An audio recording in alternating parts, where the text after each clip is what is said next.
அரசு ஊழியருக்கு இணையாக காலமுறை ஊதியம் உள்ளிட்ட 11 அம்ச கோரிக்கைகளை வலியுறுத்தி டாஸ்மாக் ஊழியர்கள் சென்னையில் உண்ணாவிரத போராட்டம் நடத்தினர்.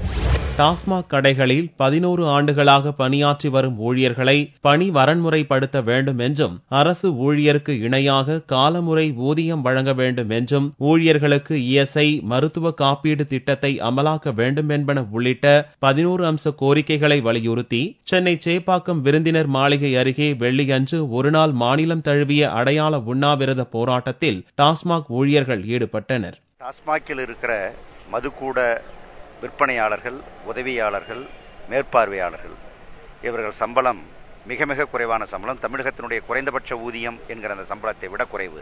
ஆகவே இவர்களுக்கு பணி வரன்முறைப்படுத்தி அரசு ஊழியர் என்கிற அந்தஸ்தை கொடுத்து மற்றவர்களைப் போல இவர்களுக்கு சம்பளம் தர வேண்டும் என்பது மிக முக்கியமான ஒரு கோரிக்கை. இதில் எல்லா அமைப்புகளை சார்ந்தவர்களும் ஜனநாயக எண்ணம் கொண்டவர்களும் ஒன்றாக சேர்ந்து இதில் ஒரு மாற்றத்தை, முறிப்பை உண்டாக்க வேண்டும் என்பது எங்களுடைய வேண்டுகோள். தங்களின் கோரிக்கைகளுக்கு அரசு செவிமடுக்காவிட்டால் அடுத்த கட்ட போராட்டத்தில் ஈடுபட உள்ளதாகவும் டாஸ்மாக் ஊழியர்கள் தெரிவித்துள்ளனர்.